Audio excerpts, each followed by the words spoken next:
utiliser les réseaux sociaux, personne ne veut entendre un traître mot positif sur Paul Biya. Parce que tous les Camerounais raisonnent en termes de souffrance. Ils regardent leur quotidien et regardent le quotidien de ceux qui gouvernent et se disent comment est-ce qu'un pays peut être bâti ainsi?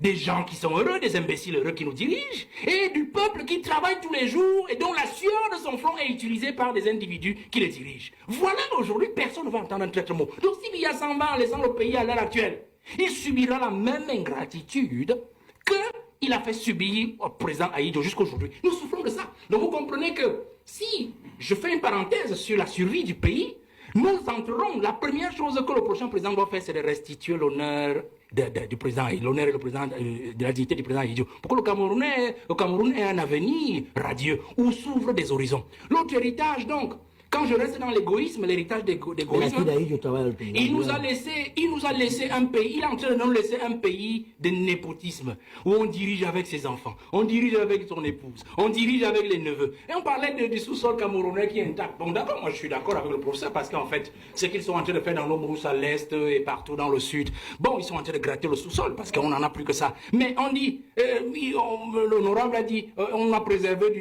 notre sous-sol comment dire, de l'appréhension de l'étranger. D'accord, je suis d'accord. Mais notre sous-sol n'est pas préservé des rapaces internes. Suivez seulement tous les contrats qui sont signés au MINMID.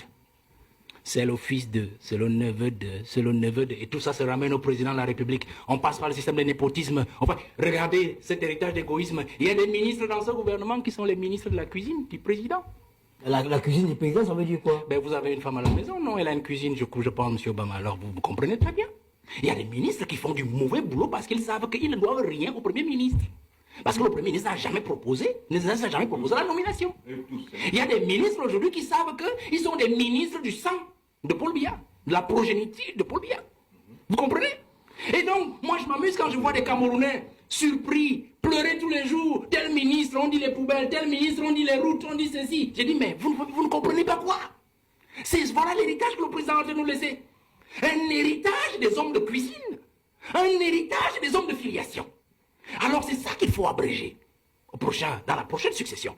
Je pense encore que lorsqu'on rentre dans cet héritage-là de Paul Biya, l'héritage négatif, l'héritage noir, qu'il faut absolument changer, qu'il faut absolument renverser, il faut rester dans cette logique de Paul Biya qui justement nous laisse un héritage d'un homme dépensier. Dispendieux, un homme qui n'aime pas son pays. Je prends un simple cas, prenez la Suisse, il a passé 49 jours en Suisse, c'était le grand débat d'octobre dernier. 49 jours. Je me souviens en 2012, il y avait des études de journalistes qui m'ont dit